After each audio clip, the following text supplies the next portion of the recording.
There are many different ways to buy Bitcoin, but the cheapest and fastest way to buy Bitcoin with cash is with a coin flip Bitcoin ATM. Coin flip ATMs allow anyone to buy Bitcoin with the lowest fees and within just a few steps. Hi, I'm Amy, and I'm one of the hundreds of store owners who partner with CoinFlip. In this convenient store, we host a CoinFlip Bitcoin ATM. We earn passive income, more foot traffic, and we get free advertising done by the CoinFlip team. Getting the ATM was easy. We just contact the CoinFlip team at info@coinflip.tech, and they handle everything with no cost to the store owner. This includes installation, maintenance, marketing, and even 24/7 customer service. We just provide a small space within the store. To get your own CoinFlip Bitcoin ATM and join the monetary revolution, contact CoinFlip today. info@coinflip.tech or fill out the form at request.coinflip.tech. 773-800-0106.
Whether you're brand new to cryptocurrency or an expert, Hodl is the app for you.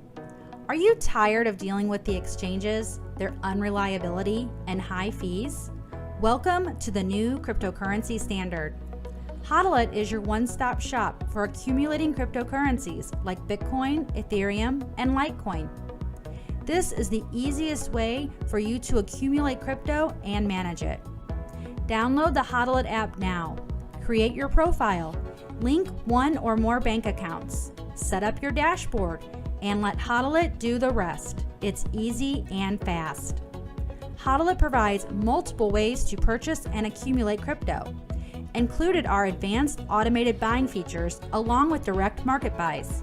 You have total control of your money and which cryptocurrencies get purchased, with options including Bitcoin, Ethereum, Litecoin, Tether, Ripple, among others. Use the Roundup feature to automatically purchase crypto with your spare change after making everyday purchases. Easily increase your Roundup growth by using the Boost Growth option and boost your Roundups by either 2, 3, or 5 times. The Autopilot feature allows you to purchase crypto based on the amount and frequency you choose. Set it and forget it. Buy and sell in real time.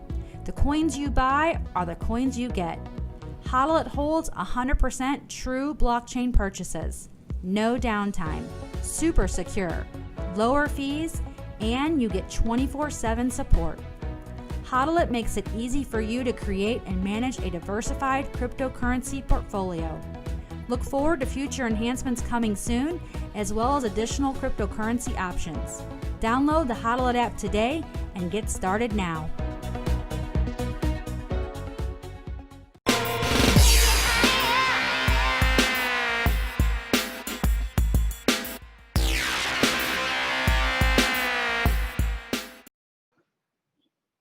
All right, we're live, bro. Awesome. How goes it? Goes good, man. How are you? I'm good. I'm good. I'm enjoying the day. Got to give away a bunch of NFTs. Got to give away like 5 grand. I got to give away a lot today. So that's kind of what my kink is giving away. So it's kind of what I enjoy. And today was kind of the best day for giving away for me. So I think I peaked at 5 grand in a single day giveaway. That's awesome, dude. You transferred 100 NFTs today alone. Yeah, 100 NFTs to 30 different people. So did you do it one at a time, or did you use like some tool, or? One at a time.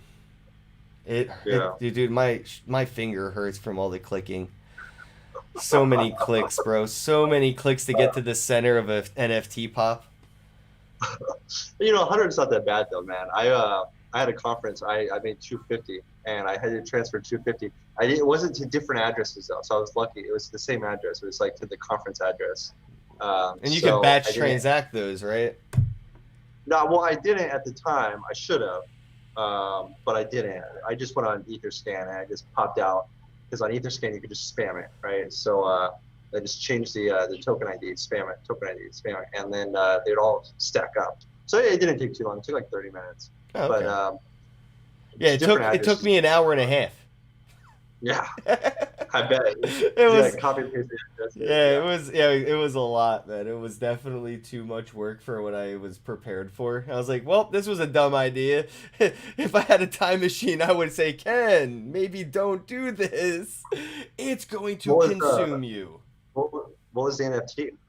There's just a bunch of wax NFTs. So, Nifty Box, which is a project by Joel and Zach Com from the Bad Crypto Podcast, they have an NFT on the Wax blockchain that if you hold it, anybody that holds this specific NFT in their address or in their wallet, that address receives NFTs from them every week and bunch every month.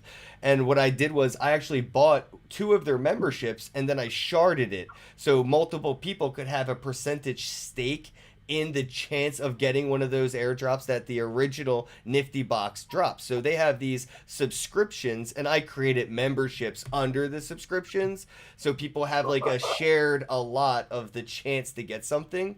And what I decided to do for my members, which is a little different from the subscribers, is we use a round robin method. So if you already won something, you're taken off the random lottery until everybody wins one thing. And then we add everybody back to the list, do it random again. And I start with the highest mint number in the receiving wallet to distribute, and then we work our way down to the lowest mint numbers. So I figure the first person to win wins the highest mint number, the last person to win wins the lowest mint number. Kind of balances out, I think, a little bit there. That's pretty cool, man. I love with blockchain how one NFT project has another NFT project that gets sharded, and now you have another NFT that you make. That was total anarchy, bro. Total anarchy. Because I was just well, there's no LLC to this.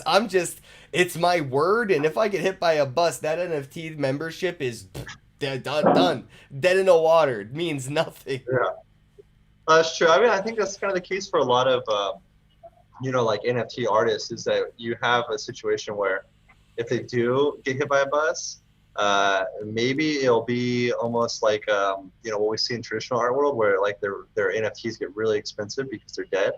But they're also you're never gonna know, right? You're not gonna know if you get hit by a bus, how are people gonna know that address is now dormant, right, or gone?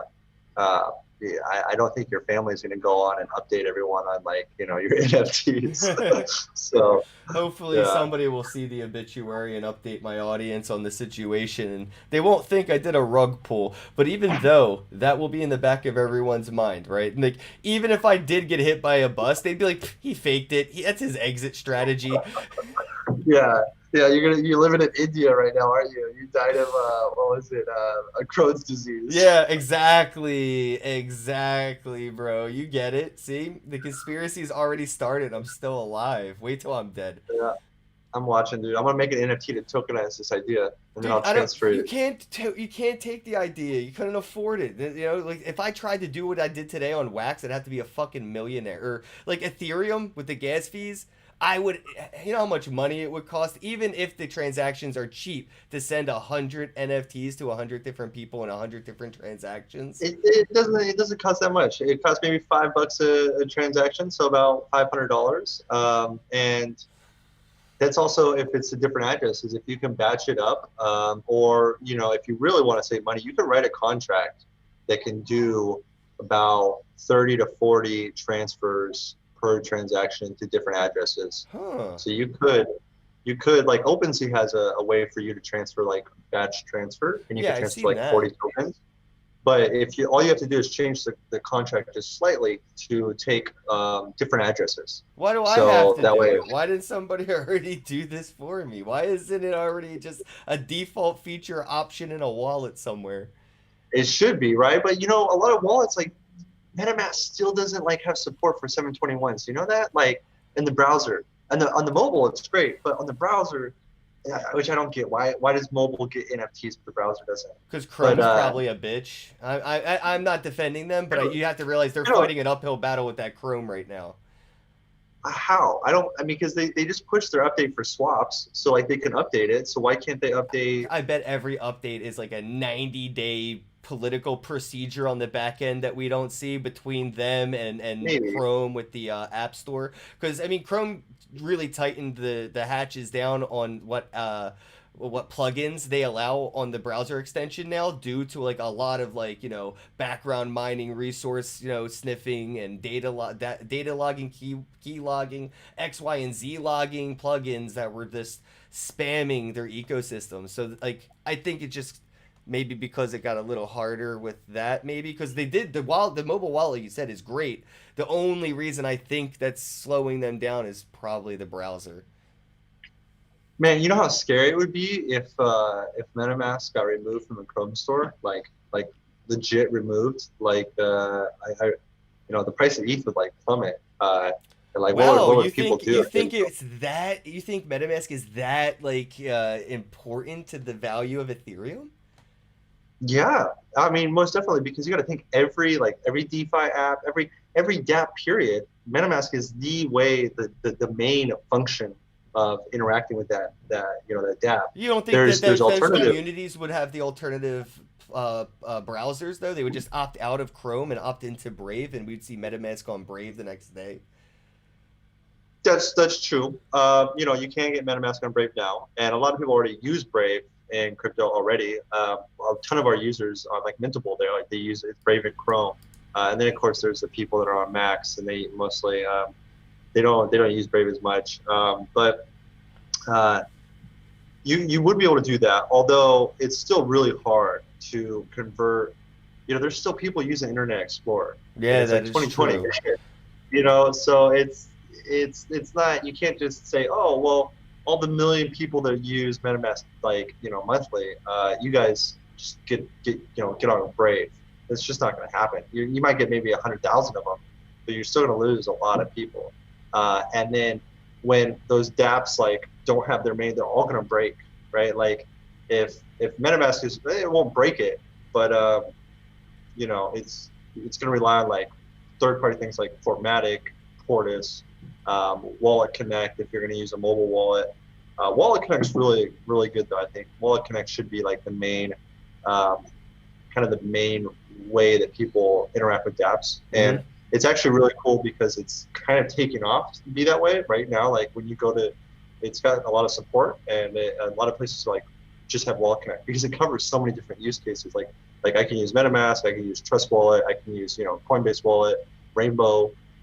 So I think Wallet Connect's really good. But yeah, I think it would be a big one of those big news events, kind of like PayPal, except in crypto, except in reverse. Right. You think anything could start a catalyst to kick that off, though? I was like curious that's even an idea, because I wouldn't even think of Chrome ever delisting MetaMask out of sheer like self-survival. Like they wouldn't want anybody to have any reason to leave their browser, and they wouldn't want that community uproar. I don't know. I think we were just talking about it, and it just kind of just an idea. I was like, man, what if no, that would be crazy, but I don't know if it would hurt the price of Ethereum though. I mean, maybe, but I don't know, because it's like we're at the point now. Even if China bans Bitcoin, the price don't move at all. It doesn't matter. It's like I think Right. Ethereum's starting Well, to get a that little honey badger esque from hanging out with Bitcoin a little too long. You I know? would, I would, I would, I would, I would really like if it was more honey badger, but I don't.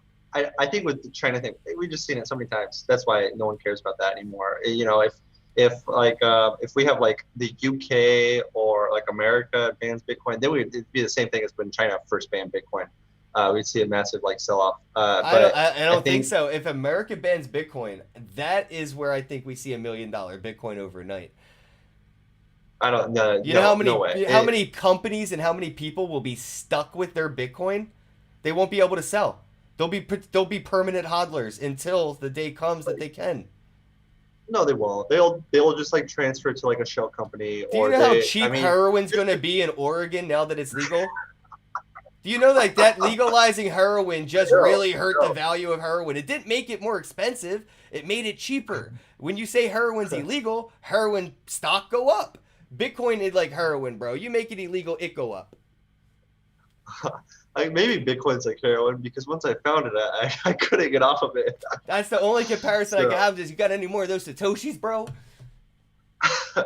But that's like my that's logic exactly in how it I is felt. like I don't know, maybe not. I mean, we're at such a point, we're a decade into it and it still feels like an infancy, which is insane because at this point what does adolescency even look like if we're starting to already get to points of like, you know, we started ERC 720s and we're at like 1155s and what is it, like 7 whatever. There's so many ways to do stuff now in this space. It's so crazy to see that we're just still young and how fast even just the past 12 months innovation has went down. We progressed a lot. It's almost like a puberty moment for crypto. Yeah, I don't know if you it's noticed because it, right? it's But the COVID. It's right. because there's no conferences. Crypto conferences were like so time wasteful. You know, like Yep. you go, you spend a week, and you fly to like Hong Kong or something, Yeah, why the fuck and was nothing. Vitalik on stage talking about Ethereum instead of at home working on Ethereum? Yeah. You know, shameless plug because you were talking about like 1155, 721s, and different standards. You know, you mentioned it's like been we're so young and like in such like an adolescence period. Like I definitely agree because you know with NFTs are young too, but we don't have a way to do royalties across the board, right? Like when you go and you go on OpenSea, you go on Rarible, you go on Super Rare, you go on these different marketplaces, known origin, they all have different royalty Yep. systems and they don't work with anyone else. So blockchain, where you have an NFT that you can sell on OpenSea, sell it on Rarible, sell it on Mintable, you have these different places you can sell it, but the royalty doesn't transfer across those places, which is stupid, right? So we were working with the Ethereum Foundation. They gave us a grant. We released a new ERC, which is a 2981, and it's a royalty standard. Why'd you So pick that it's number, 2981? I'm sorry to digress the combo or the tangent, but actually we did it. I was gonna pick oddly enough, I was trying to pick 1776. I just needed a number. 1776 is the year, like, you know, we signed the Declaration of Independence, right? I think. something like that. It Is that sounds correct? important. It sounds like an important year.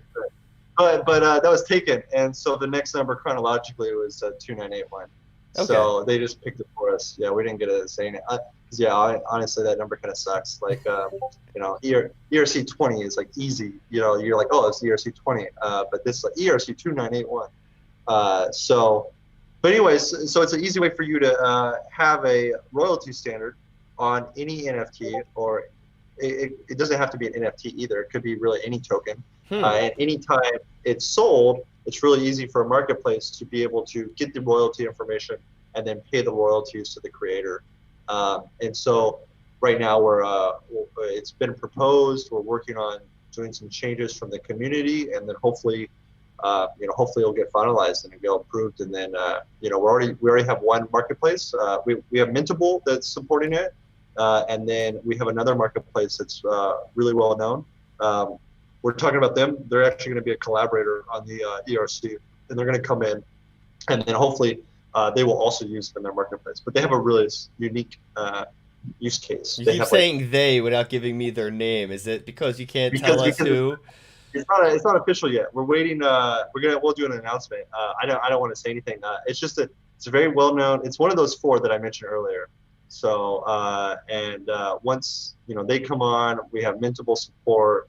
Hopefully we'll have OpenSea, and then Rare will support it, and then that way the creators can get the royalties on all platforms. That makes sense, man. I don't know why they haven't done this, and I've been trying to be a cheerleader for interoperability, and it's not even at the protocol layer of the blockchain, but interoperability at the level of the platforms, at least themselves, and the marketplaces. Please, can we start to get some like teamwork here? So it seems like that's what Mintable's really trying to do, is just trying to do more teamwork. It's not so much of a competitor to OpenSea and Rarible as it is a complement to OpenSea, Rarible, and those other marketplaces.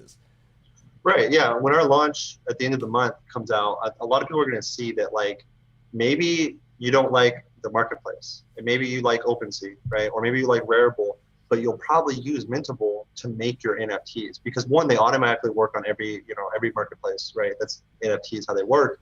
But we're the most flexible way to create an NFT. So you'll be able to make 2,000 NFTs in a single transaction, all unique, right? What? So like. That makes life easy. It does make life easy. When we created batch minting in 2018, we were the first to do it, and the limit we were able to get was 40. Yeah, I know. That was exciting. I have like that lifetime membership thing, and I was like, you suckers are minting one by one. I'm over here on Mintable minting in batches. But at the time, people weren't as interested in NFTs as they are now, which I'm excited to see people finally appreciate what non-fungible tokens can provide to the whole economy that is crypto. But, it's like, damn, you guys really took a long time getting here. It's like, welcome to the party, but it also feels like everybody's acting like NFTs just started existing this year, too.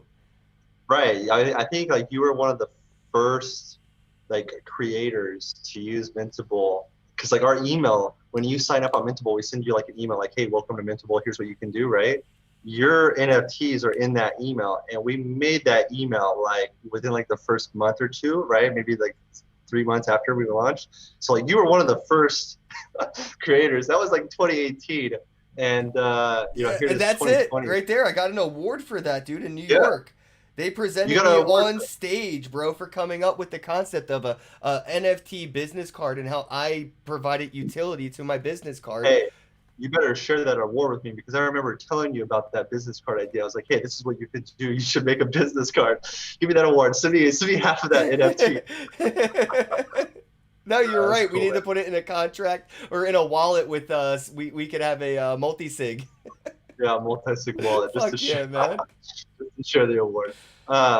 No, that's cool, man. So you got an award for those. Those are really, I like those. We still have the email. That email still goes out with your face on it. So that's awesome. That is friggin' awesome, bro. I love that. Yeah.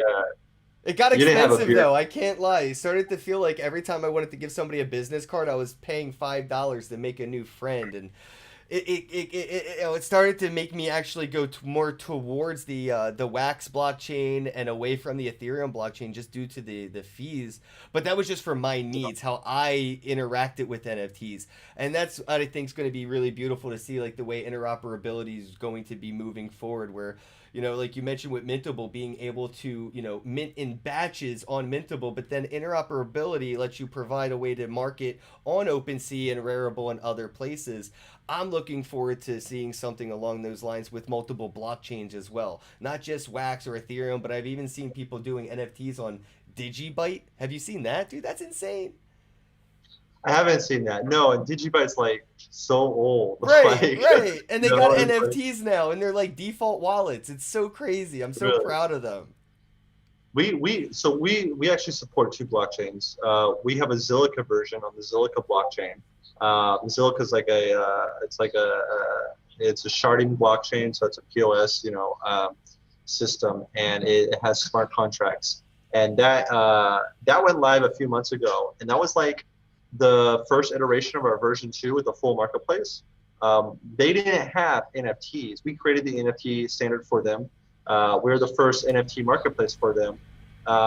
The only NFTs they had were the .zil crypto domains from Unstoppable Domains, right? And so they wanted us to build a marketplace so people can sell those domains. And if you go look at that marketplace now, Zilliqa.Mintable.app, you'll see a lot of the NFTs are like domains. Like 50% of them are .zil domains of people trying to buy and sell these domains, and that's gone really well. Yeah, I We've got had some like animal ones, I think, from the marketplace, actually. I think I picked up like koala.zil or something like that. They had like animal ones, and I was like, well, I want a really. cute animal domain. And it's the NFT is the animal, and the animal that's in the NFT is part of the domain. So it's like, yeah, it's a great concept. I have an NFT that is, it's like a smart contract.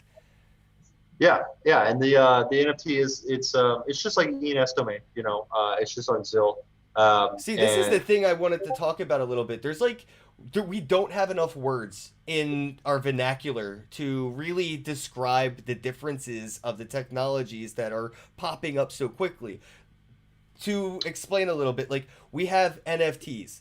That is just a nothing collectible piece of art. It's cool, it sits there. Then we have utility NFTs. NFTs that are usable in games or have something that's locked inside or some kind of feature to it that you could use to do something other than just hodl it and stare at it. And then we have these NFTs that are smart NFTs that are starting to come out where the NFT isn't just on a smart contract, but it is a smart contract. It's leveling up. And I think, when we start to talk about NFTs, we don't give enough credit to the tech that is being produced.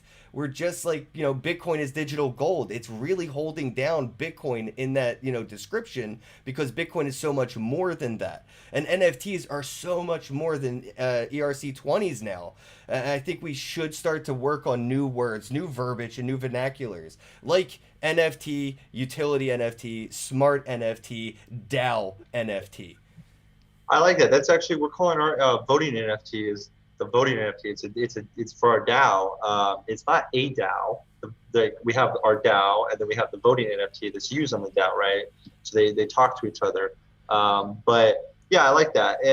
But at the same time, though, I do feel a little bit weird because like a utility NFT and then like art NFT, right? There's two different kind of NFTs, but they're kind of the same thing, right? Like if I have some artwork, but I have a membership card, you kind of look at the membership card just like you do artwork. The only difference is I can use that membership card to get access to your website or something, right? Right. I mean, I could But share a membership card though, right? That utility adds so much more value to it, and that's where I but think you can do that. You can use that. This is the beauty of NFTs. You can use that artwork as a membership card as well. The artist could just say, hey, right. it acts just like a membership card, right?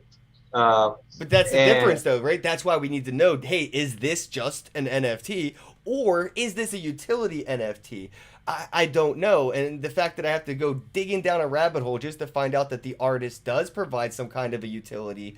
Maybe they do airdrops or, Vesic created his own currency. He accepts his own currency for his artwork as well as Ethereum. And that's, like these are the things I think are going to really set the bar apart with NFTs this coming up year as opposed to the years prior to NFTs. Like imagine like a Pokemon card, right? Charizard. That's cool, but I can't use that Charizard card in my Game Boy version of Pokemon. That's an NFT. right, A utility NFT is that Charizard card that I have in my hand. I could tap it to my phone, and now I have Charizard in the Game Boy game. Big difference in value and speculative value. that'd be really cool. I'm putting it out there, Pokemon. You can take that. It's free, uh, one of the features that we want to add is a redeeming feature so that when you're an artist or something, you can have a really easy way for you to redeem, the NFT that you sold. So maybe not for artwork, but for like a membership. A lot of people want to do they want to tokenize shoes or tokenize like sculptures or real world things, and then have it where you send or burn the NFT, and then I will mail you, the shoes or the T-shirt or whatever their physical item is. So we're going to build a redeeming feature that allows for that to happen, where it's really easy to burn it, but then also puts the two in communication. And so hopefully that will kind of give more That's a utility. whole new NFT. See, now that's a redeemable NFT. Yeah. You got to start putting words in front of NFT to describe what it does specifically, because that is much better than a CryptoKitty. I can breed my CryptoKitties. Yeah, they have utility, but they don't have a redeemability. I mean, if I could get a plushie or like a Funko Pop for burning my CryptoKitty, sign me up. Well, I would argue that breeding your CryptoKitty is not utility. You're just playing the Ooh, game. throwing shade. It's not utility, bro. It's like it's your. I mean, it's come on. That's not utility. It's the bare You minimum utility, bro. That's like saying Pong isn't a video game, okay? Pong is a video game. Give CryptoKitties their Pong respect. breeding is not a utility. Change my mind. Oh, I can't because I'm with you. I don't want to be with you, but I mean, I just want to show them respect.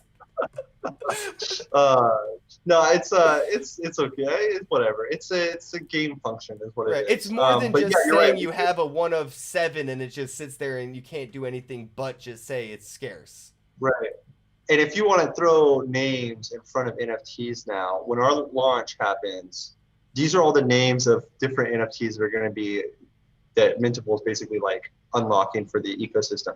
You're going to have private NFTs where you have private files attached to them. You're going to have unlockable NFTs. I mean, my bad, printable NFTs. So printable as in like you can print NFTs. You're going to have redeemable NFTs is going to come later. We're going to be working on that after our launch. And then voting NFT, and then resellable NFTs and non-resellable NFTs. Oh, cool. And yeah, and Because some memberships that like you mentioned earlier, you know how like an NFT could be like a membership. Some places like Netflix could really kind of care less what you do with your membership, but other places like Disney Plus are kind of like Nazis about it and don't want you to share your membership. So I could see how that feature would definitely appeal to more of a corporate stance on, you know, being able to do business things with their crypto stuff where they don't want you to resell it, or they want it to be part of the economy and they do want you to be able to transfer it and resell it. yeah, the only thing is with blockchain, you can never really stop transferring.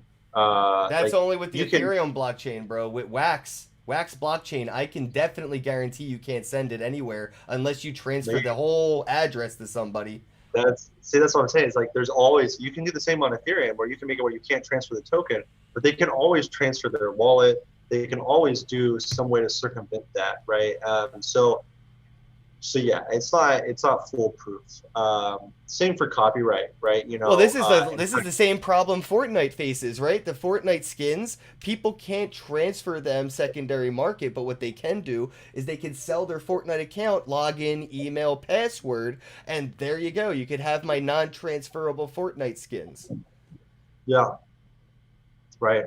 And So, I mean, that's really it's something that can't be circumvented. That's just game theory wins every time. You know what I mean? You can only do yeah. so much to counteract it. And I think, you know, nobody should burn their bridges or, you know, too much of their utility by trying too much prevention, you know, by trying to prevent too many bad actors from game theorying a project or a platform. Because then it kills it for all the good actors. You know, when I was in the military, there's software for classified computers that what it does is it monitors your entire computer. So anytime you plug in a USB, anytime you send an email, anytime you open a file, it's like scanning what's going on. It's like, is this classified? Are you putting on an external hard drive, right? And it monitors everything you do so that you can't like send stuff out, you can't download stuff, right? I mean, it's cool, it does its job, but it slows your computer down to, it's horrible, man. Your computer, so it's just like your computer's like one of those old ass like 1990 laptops, you know? And so the trade-offs there, kind of like you kind of shoot yourself in the foot for performance.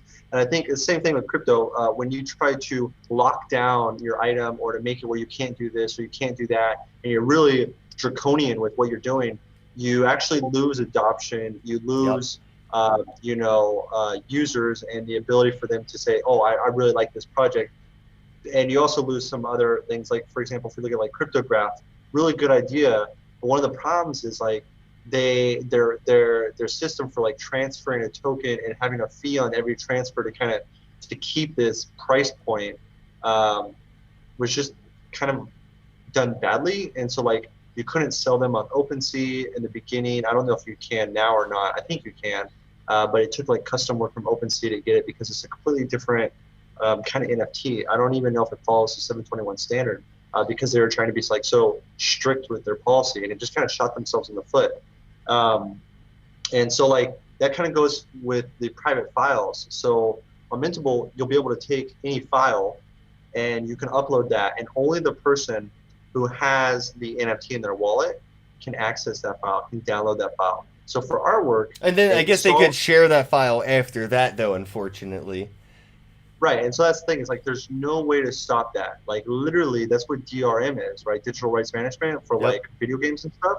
Is it's literally malware. In order for us to prevent people from like once they download your file to email that to someone, in order to prevent that email, you have to have malware on their computer. It's like, hey, are they sending an email? It's because it's the issue with classified material on the computers where they're checking. Oh, is this a thumb drive? Okay, are you transferring a file to that thumb drive? Stop that, right? Because it watches everything you do. That's classified as malware if the user didn't want it. So there's really no way to do that to solve that issue. Companies spend millions of dollars, like Sony spends millions of dollars on DRM to stop you from copying music or copying video games and stuff.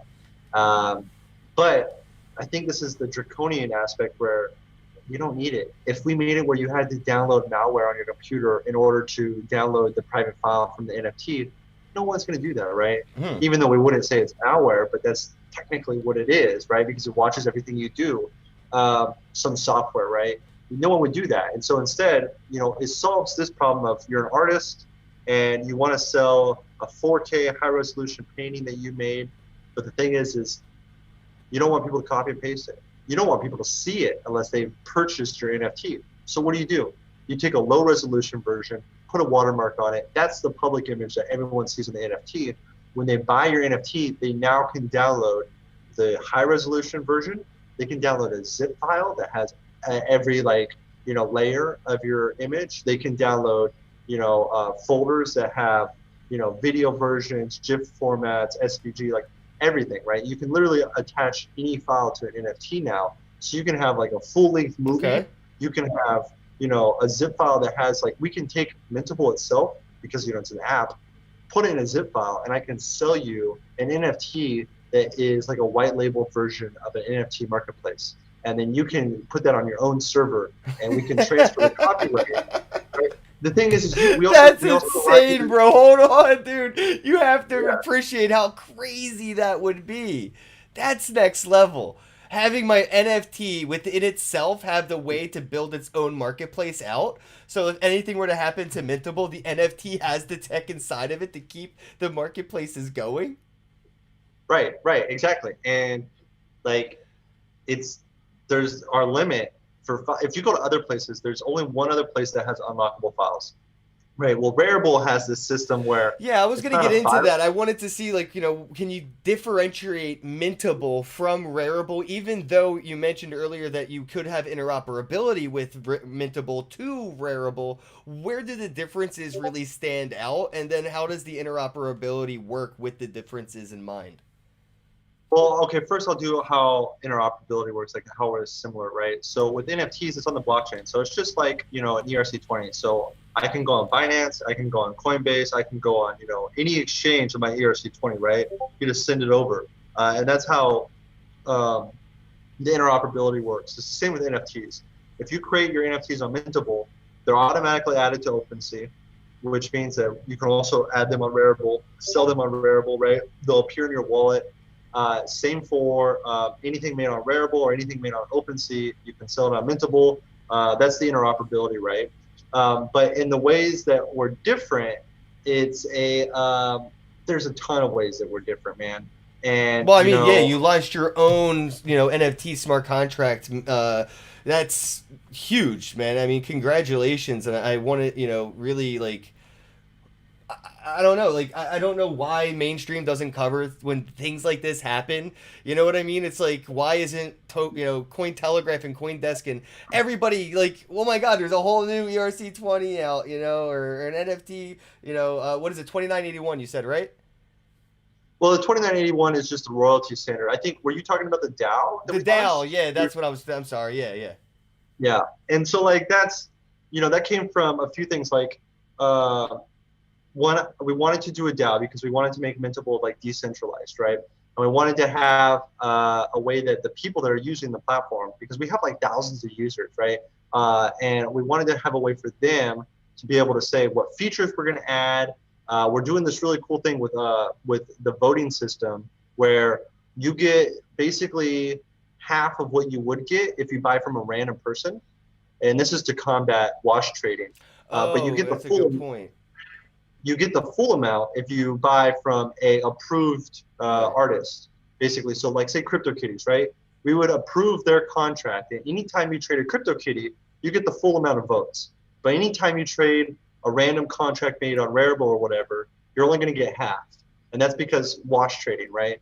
Now, if you're a popular artist or if you made a lot of like NFTs, then of course that contract can get added, and what that does is as an artist you're going to get more sales for your NFTs because people get more, votes, and those votes could then they're an NFT, so they could also be sold. So people are going to make more money if they buy your NFTs because they're approved. But we wanted a way to do all these things. But Mintable is really against an ERC20. We don't need an ERC20. ERC20s are like pointless a lot of times. Like there's just no point to them. A lot of people that put their money into them just lose their money. We'd rather have people just buy ether, right, and have ether because ether is like something that's safe. It's something that like they're not going to lose their money with. There's no friction there because It's the they have to have fundamental ether anyway. foundation, man. If you're going to invest in McDonald's Corp, you might as well invest in McDonald's Inc. and get yourself some real estate. I'd rather be a part of Century 21 than whatever franchise pops up on a Century 21 plot of land. Right. And so we're like, how do we do a decentralized governance without this like shitcoin? And because like the other platforms, if you look at every other DAO, there's only two types of DAOs. There's a DAO with a token, and there's a DAO without a token, right? And by token, I mean like a ERC20, like a shitcoin, right?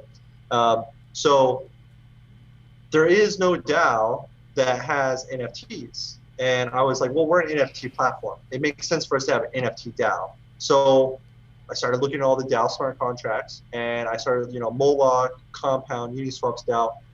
We looked at them all, and I was like, okay, we can do this.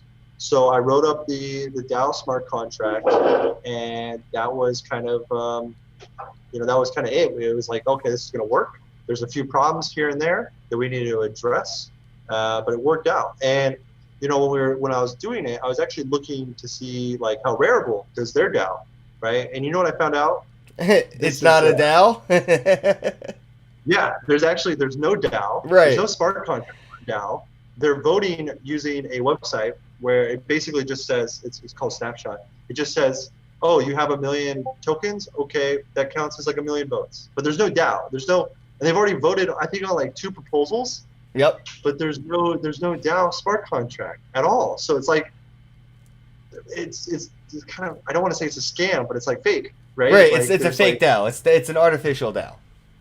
Yeah, but they're also DeFi, right? This is Oh, DeFi. yeah. It's centralized DeFi, CeFi, CDeFi. Yeah, it's not DeFi either, but it's not a DAO. I don't know what it is. But anyways, there's a reason that we don't want to have a token like that, right? That encourages wash trading. That you'll have problems with like people. One of the things is with the NFT DAO, you can't get pumped and dumped. There's no way that you're going to get dumped on, right? Because it's an NFT. So that in and of itself is super lucrative. You know that you can buy something, and then you know that there's no way that a whale or some big person is going to be able to dump the price, and you're going to lose all your money overnight. Right? But you could be inspiring. What I want to see the most is a Binance fucking version of NFT exchange. I want that to happen, and there's no necessity for it. There's no reason, no rhyme to build it until your ass came along with a fucking NFT DAO concept that may inspire CZ to just create NFTBinance.com. I mean, it is possible. I hope he doesn't do that, because that would be like Walmart coming into town for a mom and pop shop, right? Like that'd be.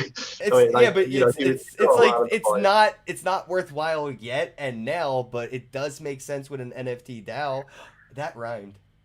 Well, when you say Binance for like NFTs, do you mean like with the charts and Yeah, the being order able to book? do like orders, but batch, sell listing and shit. Like all the stuff that we don't have in NFTs that all the You other shit coins can't. have, You we really can't wait you for that. can't do that though. It You just can't. doesn't work that way with That's like me NFTs. saying you couldn't do a smart contract DAO NFT 2 months ago. You No, would no, have no. told me you're right, and then you would have said, "Oh wait, I looked into it. You're wrong. I'm doing it." How? Let me look at eBay for example. Do you think that you can have an order book and charts with eBay for each individual item on eBay? Like if you think about it, you really can't If they built the because API, they can. If you have them listed on that marketplace, and if so, you say you're going to sell one pair of shoes, some famous like Jordans or something, right? How are you going to have an order book for that? How are you going to have charts for that? Because it's just one item, right? If you were a factory and you sold a million of them, then yeah, you can do an order, a graph where it shows the historical price changes. You could also have an order book where someone can say, I'm going to sell these at whatever. But if it's just one individual item like an NFT is, you can't have an order book because it's just one person saying I'm selling it at $5 and that's it. You buy it for Well, $5, you get here's it. where I think private NFTs are going to come in for that. Where I think it'll escape the mint number issue, and I think a lot of what we'll see with privacy-based NFTs, with like what Monero's doing with Tari, they're building NFTs in a way that are so private you don't really know which mint number. It doesn't matter though because that's not what these NFTs are supposed to be. You're not worried about which mint number you get. That's kind of obfuscated. So now that we don't have mint numbers involved with NFTs, doing these kinds of things are very easy. And with bridges, there's a potential that I could bridge the NFT from Ethereum blockchain that is a DAO NFT from Mintable and bridge it to a blockchain like Monero. And it's a wrapped NFT in this smart contract that could be used in those exchange environments. So I don't. What do you mean by like no, like they hide the ID number, the mint number as you call it? Like what? How do you? I don't see how that affects it because you still are looking at a singular non-fungible item, and by non-fungible just means you can't divide it, and that it's a singular asset that it's not exchangeable for like an apple. You can't take an apple and it doesn't have a fixed price of $10 that you can go trade your apple at the grocery store and get $10 worth of food. Well, they'll probably So have it oracles that will use the prices from the last sale of an asset in the same mint batch or something to that aspect. I I'm don't. saying they'll build these things that we can't picture. I know it because, dude, 5 years ago, not even five, we'll go 3 years ago. What we're seeing in NFTs right now, even just on Ethereum, nobody would have predicted it. They would have said, even ERC 721s, impossible. 1155s were a fever dream. And an NFT that has an NFT inside the NFT, what are you, crazy? You can't do that.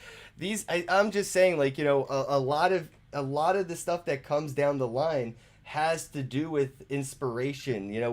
We didn't need DeFi. We didn't need a DEX because we didn't have decentralized currencies. We have these decentralized currencies. They got to a point to where DEXs and DeFi exchanges were a necessity, so people built them to profit. I think what we're going to see with the NFTs are the same. People will see a potential to make profit off of building that impossible exchange. And that's why I use CZ as an example, because if anybody's going to do it, I mean, with Binance smart contracts and everything now, I see what CZ's up to. Like I get it. I like I said, I hope I hope he doesn't do that. Maybe he should focus on what he's got going on now. Uh, Well, the fact but that I mean the fact that like your community that has these NFTs can vote on how the platform progresses and the smart contracts get voted in to be like proposed in. I could do I could get some NFTs, have some votes in the DAO, and I could be like, hey, we should all vote for maybe we should put Ken Bozak on the website. We'll make him our mascot, and I'll just propose that idea with my NFT and see if the DAO votes on it. you could, and see, this is the beauty of our DAO is like you can propose anything, and you can vote on it, and if the community votes and passes it, then it gets done. So, some of the things that people can vote on is like something simple, like approving your NFTs to the list of, whitelisted NFTs for double the votes, or changing like Mintable's logo, or changing our name, right? Oh, or if I could burn the fucking NFT. Oh, dude, what if I could do some shit where I propose a concept to take the NFT, and maybe if I give up my votes, I could, maybe earn some of the smart contract has earned. So I can like, you know, almost like cashing out or whatever. Like, hey, I have this vote. How about we decide as a community? I'll put up the proposal.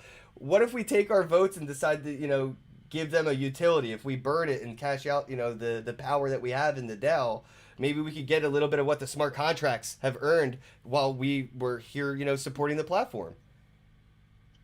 Yeah, kind of like so like you cash your votes out to get like a percentage of the fees or whatever. Yeah, I mean, all these things can be voted on, and all these things can be done. That's actually a pretty good idea, because it encourages people kind of like, when they're using the platform, they get all these votes, and then they have the ability to, basically like cash out of what they've earned. And that's really yeah, crazy. That's definitely doable. That's awesome. Yeah. All these is things there are any doable. proposals though that you would want to see kind of rushed in, or is there anything that you're planning to propose and hope that your community is with you on, or anything that you may, because it is interesting to think like there could be an idea from the company and the community kind of says, nah, you're dumb, we don't want to do it, and you guys be like, well, rats, we should have implemented this before we doubt out. Right, doubt out. I like that, doubt out. That's cool. I coined it. Okay, that's my doubt out's mine. Doubt out, yeah, that's good, man. I like that. We doubt out.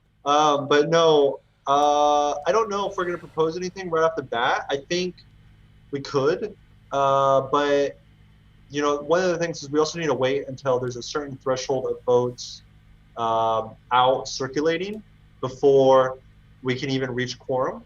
Right, so like if we launch day one and we sell, maybe, I don't know, 500,000 votes, right? There's 10 million total votes. We need, I think we need a minimum of 1.5 million to reach quorum. So before any proposal can pass, we need 1.5 million votes to have been in circulation to reach like a decentralized mechanism, right? I like that. Okay. If we're under that, it's not decentralized. So you can't have like a whale come in and say, change your logo to some like swastikas and dick pics. Right. Hopefully not. I mean, that could always happen. Here's the thing: if some person buys from our smart contract, you can buy votes, right, from using a bonding curve, and so you either earn them on the platform from buying or selling NFTs, or you just directly buy your voting NFT from our website. If some person comes in and buys 2 million votes in order to do that proposal to change our logo to swastika, right? They would have to spend, it starts at $2.50 per vote. So maybe with the bonding curve, it might go up to like $3. So $6 million. They would have to spend $6 million in ETH to have enough votes to then change our logo to a swastika. So they could do it, although I don't know anyone who's going to put $6 million into something and then try to tarnish its brand. You know what I mean? JP Morgan, they're like notorious for dropping money into things and shelving them or burning their reputations. Yeah, I guess. And so, at that point, if they did that, then we'll have to see what happens. Well, I would imagine in this scenario, game theory could occur, and this is why I wanted to mention it kind of, and this is a random curveball to you, but I would just fork Mintable. I would just fork it and and start all over. Hey, you own the DAO, you own this whole thing, bro. Way to ruin it for yourself. I guess I'll start on over. You could, right? You could do that, and we would have what, $6 million to play with. Exactly what I'm saying. But I don't like that answer, right? That's like not a good way to handle like decentralized protocols, right? Like, oh, you passed a proposal we don't like, so we give up, right? That's not a good solution. Hive. I got something in my throat. Sorry. Yeah, it could happen, but honestly, I don't think the chances. No one's going to blow $6 million to then shoot the brand in the foot, right? So it just doesn't make sense. Probably not, because then the Ethereum Enterprise Alliance will step in and counteract the whales. I mean, they show up like knights in shining armor when bad actors try to flex some whale power, and I love it, bro. They're like the Knight Templar of the blockchain sometimes. Right. That's what we'll do is I'll reach out to my friends at the Ethereum Foundation, like, hey, we need your help. Buy these votes. Right, exactly. Like, hey, we're being gamed here, bro. And like that's the cool part about the Ethereum community is like they are really like it is a community-oriented blockchain for sure. Like the Ethereum Enterprise Alliance, the foundation, again, like, dude, you got a grant and we're able to build out like these new cool like things. It's just like that's love, and I love to see that. Yeah, we got a grant to do like 3 things. The printable tokens, the batch minting, and the EIP 2981. Oh, I didn't even get into the printable. Dude, that I was like literally trying not to go into that as soon as you said it, and then I just put it down too far. But that is what I'm the most hyped for when it comes to Mintable. Period. The printable. Why? I love that. Why? Because I don't have to mint shit. I don't have to do anything, right? I just put it up, I list it, here's the value, you want it, click it, buy it. Dude, that is eBay. One click, buy, that's Amazon. You know what I'm saying? Like, that is what I want. I don't want somebody to have to go, and this is like, oh, go to OpenSea or Rarible, go to Ken Bozak, and then you see 100 of the same NFTs in different mint numbers, and you have to decide which one to buy, and just go to the printable on Mintable, and you buy the next mint in line. Perfect, bro. So user friendly. Like, this is what the artists that want to get into NFTs need. They don't want to have to learn about the whole unbank yourself bullshit, private key, blockchain, this, smart contract, that. They just want to Dropbox, drag their art, and sell it like they do on Fiverr. And that's exactly what Printable is going to do on Mintable, is it's going to give you that Fiverr-esque experience for a customer. And as somebody who's now getting into minting NFTs, and as a fucking enthusiast who buys them, this is how I want my experience to be. I want to go in and see, all right, I'm buying the next mint in line. Good. I don't have to worry about, oh, is this from a secondary market sale, or is this from the contract itself? I don't have to worry about counterfeiting as much or due diligence into which contract issued this token. Bro, you just solved like 100 fucking problems I have with just having the printable concept. Well, some of those problems are still going to exist. I don't want to be like the bearer of bad news and kill your buzz, but like you still have to do kind of the diligence of checking the contract, because like I can still make, you have your printable contract, or it's your normal contract. You just make a printable series. And then I can make my contract, but then also do a printable series, the same image, same name, same listing. Yeah, but do you realize how convenient this is going to be for me to have these like images and links on KenBozak.com? And now all you have to do is go to KenBozak.com and click on my Mintable thumbnail, and it will take you to that specific printing store instead of going to a Rarible store where it is so chaotic, dude. Even OpenSea, who's like I fucking love, and they have legacy, still has that shitty experience for non-tech savvy buyers. And I think the printable part is going to make it easier for less tech savvy people.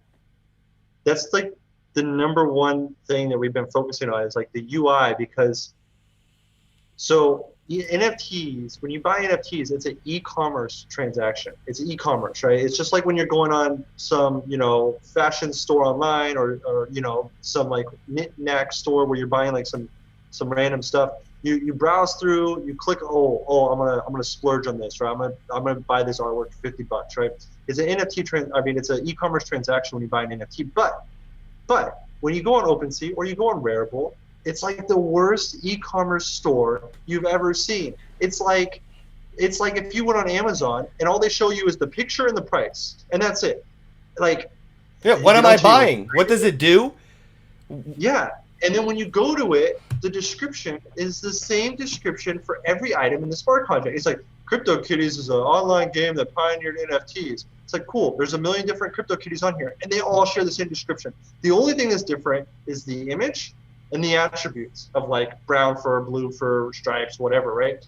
But if you don't play CryptoKitties, you don't care. Right. They don't give you the lore to the asset in the description. There is no description. There is none. And the thing is so you buy a CryptoKitty, I buy a CryptoKitty. We both try to sell our CryptoKitty. Maybe yours is super rare and mine is super common, The thing is the only way that you're going to know that is if you already play CryptoKitties. And the only way that your item is going to sell over my item is if someone has gone through, knows what they're looking for, knows how to value them, and they're like an art valuer, right? They know how to evaluate art. Which, I mean, you know, for CryptoKitties, it's not art, but it's kind of the same premise. You have to know how to Double value the them, shade. right? Oh So my god. the thing is, that's horrible. That's a horrible UX. And I wish I could share my screen because I would show you what Mintable does. But if you have a CryptoKitty and I have a CryptoKitty, mine may be really common, yours may be really rare. On Mintable, I go to list it for sale. I put in the title, the subtitle, and I can say whatever I want to say. I can say my CryptoKitty is 1,000,000 times better than Ken's CryptoKitty. You should buy mine. And then subtitle, I can say this is the super rarest, coolest CryptoKitty you've ever seen. This is the best game. You should buy this to start playing the game as your starter CryptoKitty, right? You know what I think and would then, be a cool description is I got this CryptoKitty from Vitalik himself. That is like, and this is where I go into 1 Bitcoin doesn't equal 1 Bitcoin. Because I'm telling you right now, if Satoshi himself sent me 1 Bitcoin from his legacy wallet, I wouldn't give it up for $1 billion because it came from Satoshi. So if I got an NFT from maybe one of the CEOs of the NFT project, I could say, hey, this came directly from Zach at Mintable. Like, this is only had 1 transaction ever before. And I think that's where we're going to see, like, you know, trying to sell used shoes on eBay as opposed to a brand new pair. That's where the description kind of gets important. the whole point is it lets the seller do their own marketing. It lets someone, just like on eBay, Etsy, Amazon, if you have a shitty description or if you don't put the marketing skills into what you're selling, it just doesn't sell, right? And now you actually have control over your chances of selling your NFT. On OpenSea and on Rarible, there is no control. You literally post it up there and it's just like in the mix with all the millions of other NFTs, thousands of other NFTs for Rarible, millions on OpenSea. And the only way you can sell your NFT is you post on Twitter, right? And that's where you do your marketing, right? And you market it on Twitter. If you don't market it anywhere else and you just put it for sale, it never gets sold ever, right? But on Mintable, it doesn't work that way. On Mintable, it's like it's like Etsy, it's like eBay. You go on there, you can do a full body search. So if I type in Ken and in your description of a CryptoKitty, you put this was Ken Bozak's crypto, that's going to come up, right? If I put in, I can search by price, I can search by category, I can search by like auctions, I can search by like resellable, right? So there's all these like searching functionality, so you can find things. Then there's tags, there's titles, there's subtitles, there's description, right? There's categories. And then to go into the fraud aspect of what you were talking about with the printable tokens, there's reviews, there's ratings, so that you can see, oh, this is Kim Bozak. He's got a rating of 1.5 stars. I'm not buying from this guy. He's a scammer, right? That makes sense. That sounds like a legit rating. That's literally, I looked up how Amazon does their ratings, and we just copied that, right? Exactly.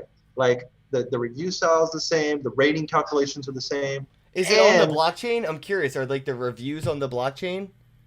No, there's no point. I have somebody I want to put you in talks with after this podcast because I think we could do that. That is hilarious. Well, I don't really want to put it because like the point is always it's already hard to get someone to review an item after they purchased it, right? Like the percentage of people that the attrition rate, right, of them going back and reviewing the item is pretty low. Unless they had a shitty experience, right? Shitty experience reviews are always through the roof. If you had a great experience, really minimalist engagement there.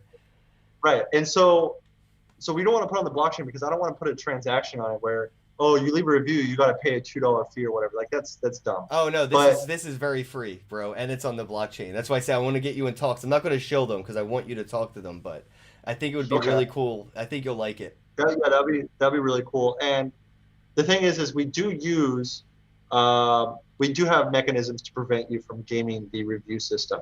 And then of course we have a reporting system with a cool algorithm that I built so that that's something fucking Rarible don't have for sure. Like good luck getting somebody, reported on there for stealing your artwork and selling more of it than you.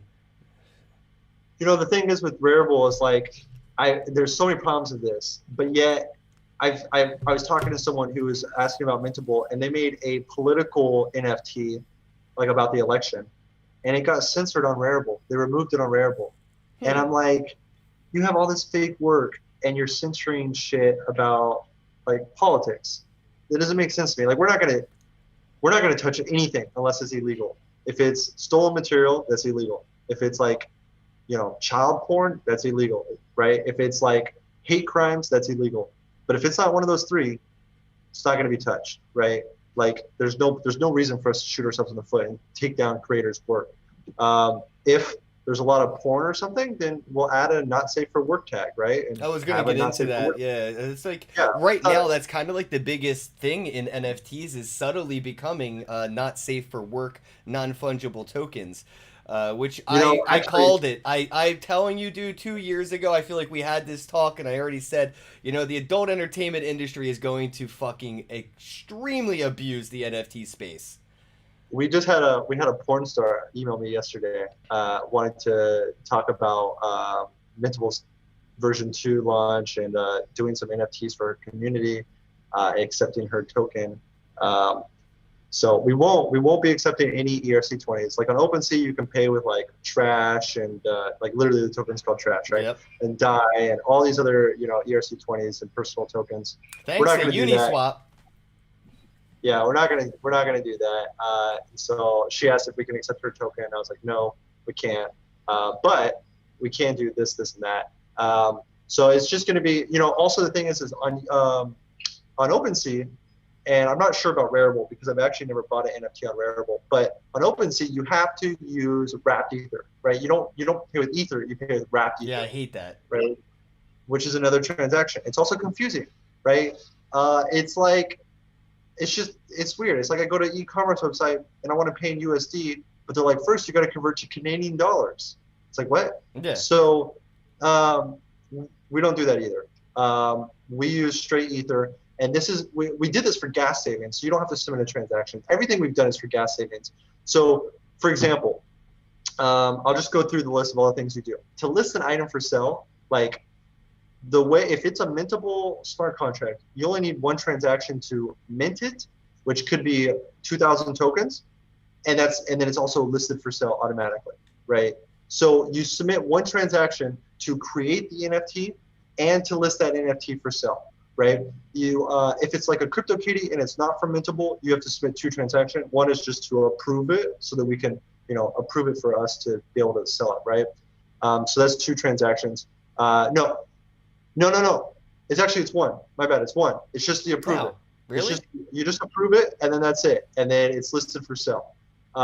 So it's only one transaction to either list an item for sale or to create an item to mint it and list it for sale. Well, that's saving a lot.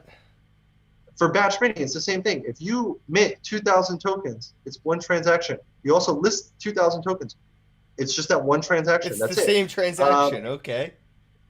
Right, and it's also like. Does that make the fee go up then? If it's such a large singular transaction, does that have anything to increase in fees? No, because you actually aren't listing in that transaction. You're just minting it. But the way we've made our smart contract is all we need is your signature to list it for sale. So the way it's actually going to work is if you make 2,000 tokens and you want to list them all for sale, then it's going to be one transaction, which is you make all 2,000. And then you're going to sign 2,000 messages. So that kind of sucks. So MetaMask is going to pop up 2,000 times. Yep. Been there. Business cards. Yeah. Trying to send them to people. There's no way around it. Trust me. I sat for like 2 weeks trying to think of like how we can design it so that you don't have to. F2.0, baby. F2.0. I feel like there's going to be so much that you can do once you're able to play in a whole new sandbox. Yeah, man. So so that now if you do a printable token, it's kind of a fixed price, no matter what. Perfect. However many. So if you want to make 1 million NFTs in your printable series, it's the same gas price as it is to make 2, right? And it's gonna be so much fun. That is gonna be about 300,000 gas to do that. And this is why I know this is detrimental, like, or not detrimental, but like necessary for the success of Ethereum, bro. Like straight up, if we want like Netflix to have an NFT subscription-based streaming service, they need what you just said. That's what they've been waiting for. This is why Netflix doesn't have an NFT streaming service thing, but they will. And it's because of this ease of use, like user ability, bro. Like that's badass. And wait till we have redeeming as well, because then you can build your own like subscription service using Right. Mintable, where you have a printable series and then they can redeem it. And they Printable can get subscriptions, t-shirts. burnable fucking opt-ins for you to redeem it, dude. That's Yeah. how's that not like buying a gift card from like any platform where I could get like a GameStop gift card and just send the coupon code to my cousin and here, happy birthday. You know what I mean? It's the same Yeah. thing. Yeah, and so the cost of doing a printable token, whether it's 2 tokens in the series or 1,000,000 tokens in the series, is $4. So $4, and you can make 1,000,000 NFTs that can be sold. And so that's cool. I'm gonna do One of that the things now. for I'm going to sell 1,000,000 NFTs for $1 each. That's gonna be my printable edition. so one of the things someone asked me was, could you make it where it's free? And then people don't have to pay to buy it, but they just pay to get the NFT. So it's kind of like hey, are you watching our stream? Go here, submit a transaction. There's no cost, and you get your free NFT. And it can do that, right? So that's also cool. So you Yeah, just I pay wanna the double gas check. to claim the NFT instead of having to buy one. It's essentially, you're claiming NFTs, and you can use printable series for that, Yeah, which is really cool. free NFTs are going to be real, I think, interesting because people, when they think of NFTs, they only think of like, pump and dump schemes or whatever. But when you come up with these, utility, redeemable, and print, all these kinds of concepts that can now be used with NFTs, I have a million reasons why one NFT could be and should be free. Either it's a marketing flyer, and if you claim this marketing flyer, maybe you'll get airdropped whatever they're promoting in the flyer. Right. If Planet Fitness is opening a new gym in your neighborhood, and you go and get this NFT, just a promotional NFT, somebody out of that lottery gets a free lifetime membership to Planet Fitness. Right, exactly. The only thing is on our website, we have a limit where the lowest price that you can put is $1. So no NFT will be able to go under $1, and that counts for printable. So on our website, on the smart contract, you can put 0 for the price of your printable series so that it's free to be redeemed. But on our website, we limit it to $1. So the lowest price is $1. Where would Now, that maybe dollar we'll go add- then? If I say it's free, do you get the dollar? Do I get the dollar? Where's the No, you dollar get the go? $1. When you sell the NFT, you get the $1. So it would just But, make sense to say it's $1 then and not free. But essentially, I could say Right, free exactly. and it would be $1. Yeah, but you also got to think people are submitting a transaction on the blockchain where they're already going to pay $1 in transaction costs, right? So what is another $1 for them to submit that And this would transaction, prevent right? a lot of spamming too. People would just sit there and collect like 50 of them for free, essentially, and Right. just like ruin it for early mint collectors or something. Right. That's also a good point, right? But if you do 1,000,000, who cares if 50 are taken by one person, right? That's a good But point. if they wrote, but also the thing is like, you still have to pay that $1 for the transaction, so it kind of prevents that gaming of the system, anyways. You keep saying 1,000,000. Is there any way to do infinite?